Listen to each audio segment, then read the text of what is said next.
오늘은 로마서 8장의 말씀 가지고 상속자의 영광이라는 제목으로 말씀을 전하도록 하겠습니다.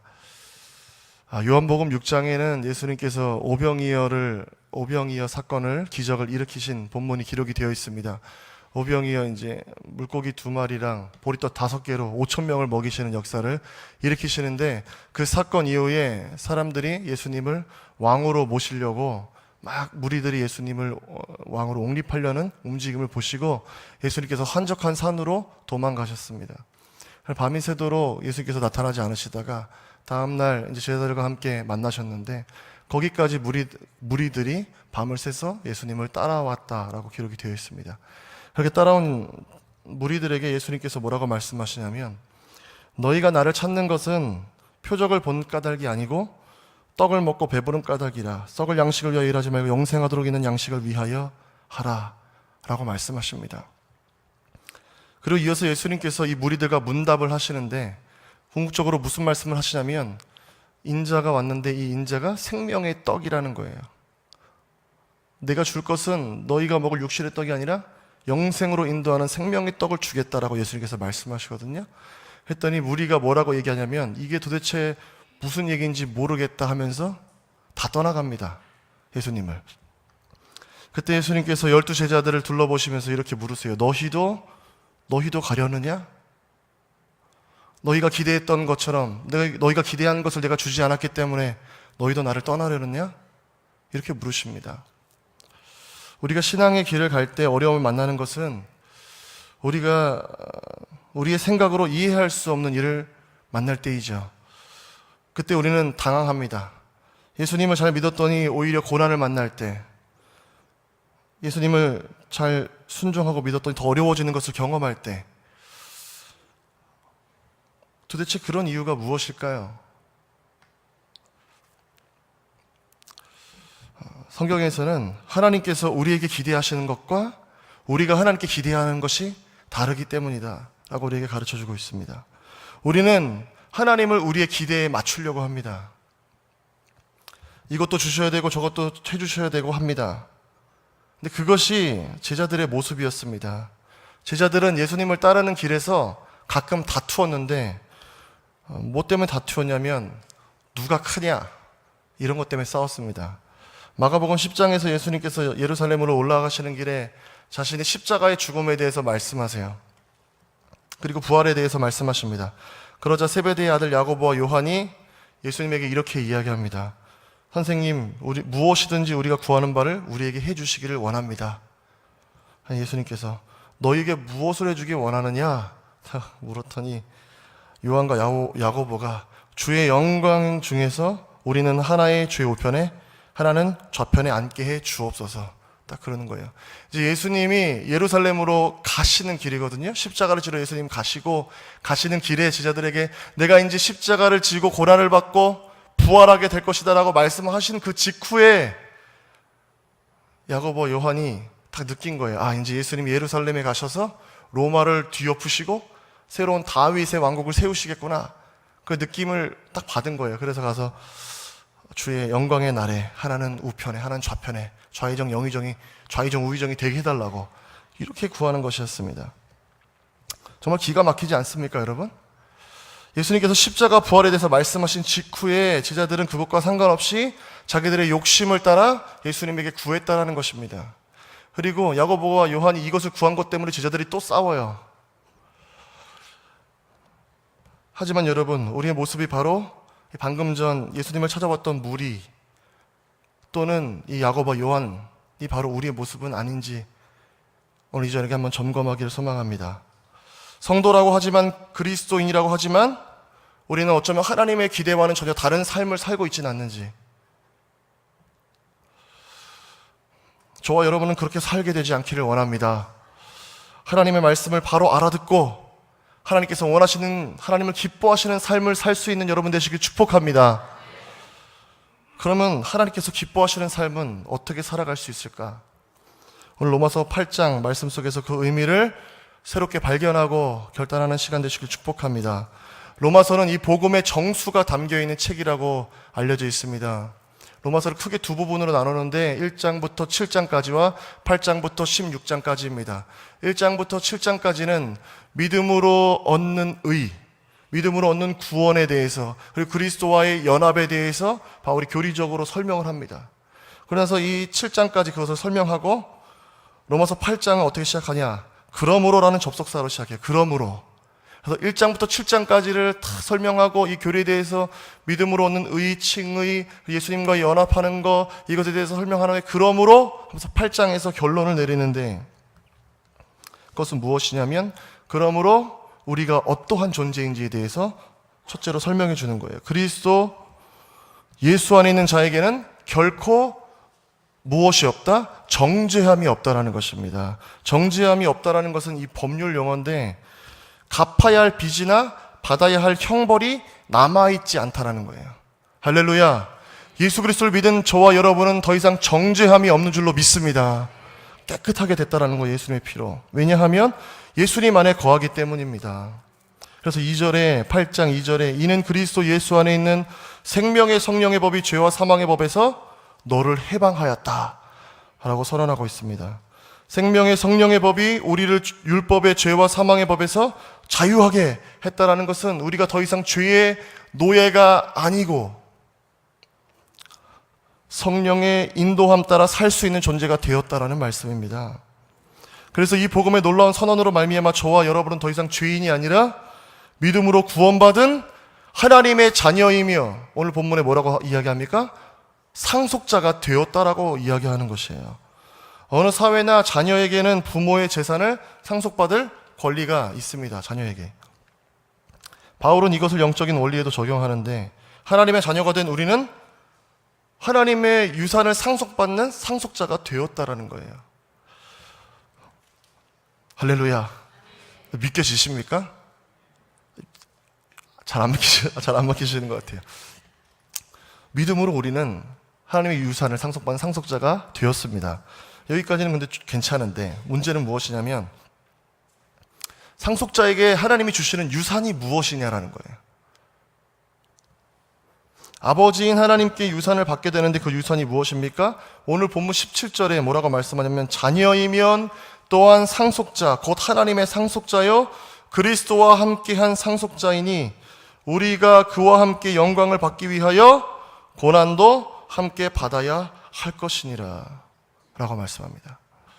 하나님께서 약속하신 유산의 궁극적 유산은 무엇이냐면 이 땅에서 부귀 영화를 누리는 것이 아닙니다. 우리가 원하는 것을 다 얻는 것, 그런 것도 아닙니다. 자녀이고 하나님의 자녀이고 하나님의 상속자면 좀 권세를 누려야 되는 거 아니겠습니까? 그런데 상속자는 그 유산을 받기 위해서, 영광을 받기 위해서 반드시 고난을 받아야 한다라고 주님이 말씀하고 계십니다. 이것이 무슨 말씀입니까? 상속자는 하나님의 자녀이기 때문에 하나님의 나라를 소유하게 되는데 그 하나님의 나라를 소유하기 위해서는 상속 보증이 있다라는 거예요. 이 상속에 대한 보증, 그것이 무엇이다? 바로 고난이라는 거예요. 고난. 여기서 말하는 고난은 제가 사회생활을 잘못해서 받게 되는 어려움이 아닙니다. 여기서 말하는 고난은 뭐냐면 예수님과 함께 받는 고난이에요. 그래서 뭐냐? 십자가의 고난이며 주님 부르신 사명을 감당할 때 겪게 되는 고난을 이야기하는 것입니다. 왜 이 고난이 하나님 나라의 상속 보증이 되느냐? 십자가만이 구원을 이루는 유일한 길이기 때문입니다. 이 십자가란 주님을 따르는 세상과 다른 삶이에요. 달라도 완전히 다른 삶입니다. 세상은 성공을 위해서 가려고 하지만 예수님은 낮아져야 된다고 말씀하십니다. 세상은 더 많이 가지라고 하지만 주님은 더 많이 나누라고 하십니다. 만왕의 왕이셨던 예수님은 로마의 왕궁이 아니라 베들레헴의 말구유에서 태어나셨습니다. 유대인의 왕이셨던 예수님은 왕으로 군림하셨던 것이 아니라 십자가의 죄인처럼 죽으셨다라는 사실입니다. 세상의 방식과 완전히 다른 삶이 무엇이냐? 십자가의 삶입니다. 그런데 이 십자가가 있어야 우리가 상속자가 될 수 있다는 거예요. 그래서 십자가가 상속 보증이 되는 것입니다. 십자가는 세상이 요구하는 삶의 방식과 너무나 다르기 때문에 십자가를 따르는 자들은 세상의 관점에서 보면 고난을 계속 받는 것처럼 보입니다. 그러나 성경에서 뭐라고 이야기하느냐? 이 십자가, 이 고난만이 영광으로 가는 지름길이다 라고 이야기하고 있는 것입니다. 예수님은 그것에 대해서 이미 제자들에게 언급하셨습니다. 사람들이 너희를 핍박할 것이고 너희가 어려움을 당할 것이라고. 그런데 예수님은 저와 여러분을 그 삶으로 강력하게 초청하셨다는 거예요. 너에게 핍박이 있을 거니까 이 십자가를 피할 수 있으면 피해라 라고 말씀하신 적이 없습니다. 나더러 주여 주여 하는 자마다 다 천국에 들어갈 것이 아니라 하늘에 계신 내 아버지 뜻대로 하는 자만 하나님 나라에 들어간다라고 말씀하셨습니다. 또 무리에게 이르시되 아무든지 나를 따라오려거든 자기를 부인하고 날마다 제 십자가를 지고 나를 따를 것이니라 라고 말씀하셨습니다. 부활하신 예수님은 수제자 베드로를 찾아가셨어요. 갈릴리 바다에서 만나셨습니다. 그리고 이렇게 물으셨습니다. 네가 나를 사랑하느냐? 3번을 물으세요. 3번을 물으신 후에 베드로의 대답을 듣고 베드로의 삶에 대해서 예언하셨는데 그것은 한마디로 무엇이냐? 너는 앞으로 순교할 거다 라는 것입니다. 네가 젊어서는 스스로 띠뛰고 원하는 곳으로 다녔지만 늙어서는 네 팔을 벌리리니 남이 너에게 띠뛰고 원하지 않는 곳으로 데려갈 것이다. 너는 십자가를 따르다 죽게 될 거다 라는 것이 베드로를 향한 주님의 마지막 말씀이었습니다. 여러분, 이 장면이 얼마나 이게 잘 이해가 안 되냐면 너는 나를 사랑하느냐? 라고 물으셨어요. 그 3번을 물으셨어요. 사랑합니다, 사랑합니다, 사랑합니다 그랬더니 그래, 너는 이제 죽을 거다 이렇게 이야기하는 거예요. 그러니까 이게 무슨 정신 나간 소리처럼 들릴 수 있다는 것입니다. 그러나 여러분 생각해 보십시오. 내가 사랑하고 가장 아끼는 사람에게 마지막으로 초대하는 자리라면 그 자리는 어떤 것일까요? 내가 줄 수 있는 가장 좋은 자리로 초대하고 있는 것 아니겠습니까? 예수님이 주시고자 하는 가장 귀한 자리가 무엇이었냐면 사명의 길이었고 십자가의 길이었다는 사실입니다.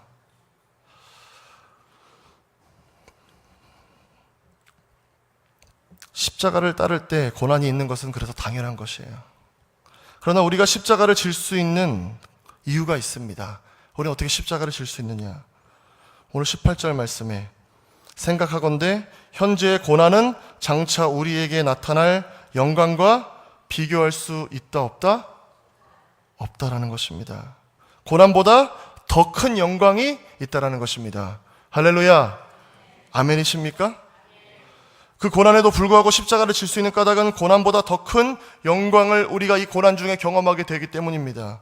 고난 중에 주님과 동행하고 고난 속에서 주님을 만날 때 우리는 더 큰 영광을 경험하게 되는 것이죠. 어떤 영광입니까? 우리가 세상에서 기대한 것보다 더 큰, 비교할 수 없는 영광입니다.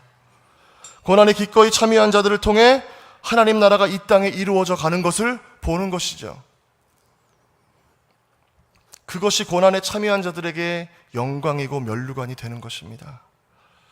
세상의 영광은 부귀영화지만 상속자들의 영광은 하나님의 나라가 이 땅에 이루어져 가는 것, 그 열매가 풍성하게 되는 것을 보는 것입니다. 데살로니가전서 2장 19절에서 그래서 뭐라고 말씀하냐? 우리의 소망이나 기쁨이나 자랑의 면류관이 무엇이냐? 그가 강림하실 때 우리 주 예수 앞에 너희가 아니냐? 바울의 면류관이 무엇이냐? 바울이 복음을 전도하고 씨를 뿌려고 그래서 믿음으로 자라난 성도들이 바로 주님 오실 그날에 바울의 면류관이었다라는 것이에요. 그런데 그 면류관을 얻기까지 바울은 얼마나 많은 고난을 당했는지 우린 너무나 잘 알고 있습니다. 예수님께서 십자가를 지고 골고다를 오르실 때 이미 너무 심한 채찍질로 온몸이 만신창이가 되셨습니다. 그래서 예수님이 십자가를 온전히 지고 골고다까지 오르실 수가 없었어요. 그때 로마 병사들이 지나가던 누구를 부릅니까? 구레네 시몬을 부르죠. 그래서 지목해서 예수님의 십자가를 지게 합니다. 이 이야기는 누구나 다른 이야기입니다. 구레네 시몬의 이야기는 공관복음 전부에 기록이 되어 있습니다. 마태, 마가, 누가에.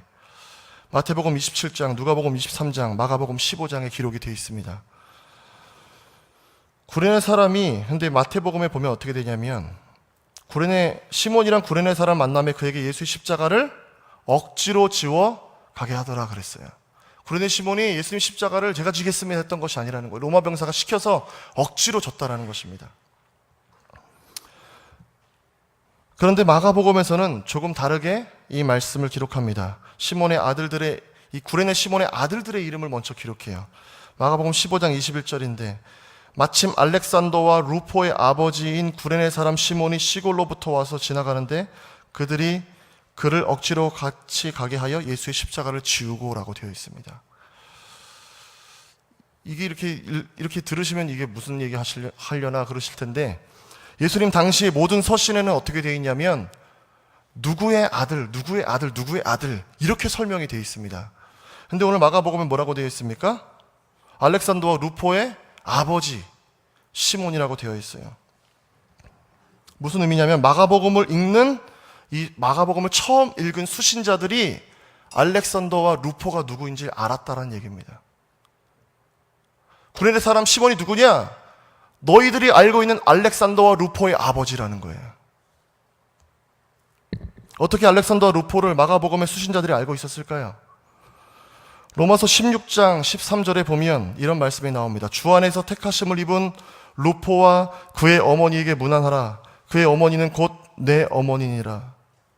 바울이 로마 교회에 편지하며 부탁하기를 루포에게 안부를 전하고 루포의 어머니가 곧 나의 어머니다라고 이야기합니다. 알렉산더와 루포는 누구의 아들입니까? 시몬의 아들이죠. 그럼 그들의 어머니 누구예요? 시몬의 아내였습니다. 바로 구레네 시몬의 아들 루포를 얘기하는 것이고, 이 어머니는 시몬의 부인이었습니다. 바울이 구레네 사람 시몬의 아내를 내 어머니라고 부를 만큼 구레네 시몬의 아내는 훌륭한 성도가 되어서 로마 교회를 섬기고 있었다는 사실입니다. 뿐만이 아닙니다. 사도행전 13장 1절을 보면 안디옥 교회의 재직자 명단이 나오는데 바나바와 니게르라 하는 시몬과 구레네 사람 루기오라고 되어 있습니다. 여기서 니게르라고 하는 시몬이 바로 구레네 사람 시몬입니다. 이름 없는 아프리카 출신 이방인 순례객이었던 구레네 시몬은 유월절을 지키기 위해서 예루살렘에 올라갔습니다. 거기서 로마 병사의 칼과 창의 위협으로 억지로 십자가를 경험한 뒤에 무엇이 되었냐면 그냥 그대로 사라졌던 것이 아니라 그리스도인이 되었다는 거예요. 그래서 일생을 주님을 위해서 십자가를 지며 따라가는 그 삶을 끝까지 살아냈다는 것입니다. 그래서 그의 아들들이 초대교회의 지도자가 되었고, 그는 전도자 바울을 먹이고 봉양했던 그의 아내는 그러한 사람이 되었고, 구레네 시몬은 안디옥 교회의 지도자가 되어 있었다는 것입니다. 그 이유가 무엇이냐? 비록 억지로나마 십자가를 졌던 기억이 시몬에게 있었기 때문인 줄로 믿습니다. 구레네 시몬은 상속자들의 영광이 되었던 것이에요. 우리는 고난에 참여하는 것을 두려워합니다. 그래서 이름은 성도이지만 십자가 지는 것을 두려워합니다. 그래서 매일 주님 앞에 나와서 우리가 하는 기도는 고난이 두렵다고 십자가를 피하게 해달라고 떼쓰는 것 아닙니까? 아르헨티나의 명설교가이며 부흥사인 후안 까를로스 오르티즈 목사님은 오늘날 교회는 타가소가 되었다라고 일갈했습니다. 한국의 제자훈련, 성경공부, 큐티운동 등 수많은 성경공부 프로그램들로 인해서 많은 성도들의 신학적 성장을 이루었음을 부인할 수 없습니다. 그러나 여러분, 그 수많은 성경공부 프로그램들 이후에 한국 교회는 성장했습니까? 한국 교회는 변화했습니까? 한국 교회까지 갈 필요가 없습니다. 저와 여러분은 변화하고 있습니까? 여러분의 신앙은 계속해서 성장하고 있습니까? 이 질문에 어떻게 답하시겠습니까? 한국 교회는 로마서 1장에서부터 7장을 이해하는 성도, 알고 있는 성도는 너무나 많습니다. 그러나 정말 중요한 것은 로마서 8장 이후를 살아가는 산믿음의 성도들은 과연 얼마나 되느냐 하는 것입니다. 통계에 의하면 대한민국에 있는 치킨집의 숫자는 전 세계에 있는 맥도날드 매장 숫자보다 많다고 합니다. 우리나라에 있는 치킨집의 숫자가 전 세계에 있는 맥도날드 매장 숫자보다 많대요. 근데 놀라지 마시기 바랍니다. 우리나라 치킨집 수는 약 3만 6천 개. 그런데 대한민국의 교회는 그 치킨집보다 더 많은 5만 6천 개라고 합니다. 사람들은 동네에 자기 마을에 교회가 생기면 기뻐할까요? 아니면 치킨집이 생기면 기뻐할까요? 오늘날 교회가 이렇게 비참한 지경에 이르는 이유는 무엇일까요, 여러분? 우리에게 참된 십자가를 지는 삶이 없기 때문 아니겠습니까? 너희가 세상의 빛과 소금이라고 예수님 말씀하셨습니다. 저와 여러분은 과연 세상의 빛과 소금입니까? 예수님은 세상을 패역한 세대라고 말씀하셨습니다. 패역한이란 비뚤어졌다는 뜻이에요. 잘못됐다는 뜻이에요. 휘어져 있다는 뜻입니다. 그런데 오늘날 우리가 어떤 시대를 맞이했냐면 세상이 교회에게 패역했다라고 이야기하는 시대를 맞이했다라는 것이죠. 그러나 여러분, 예루살렘 교회는 온 백성들에게 칭송을 들었습니다. 초대 교회는 온 백성들에게 칭송을 듣는 교회였습니다. 과연 우리가 세상으로부터 칭송을 듣던 때는 언제입니까?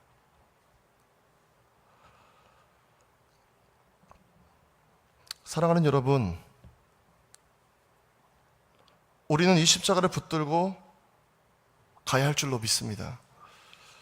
그 고난 속으로 가야 합니다. 교회는 상식으로 움직이는 곳이 아니라 교회는 믿음으로 움직이는 곳인 줄로 믿습니다.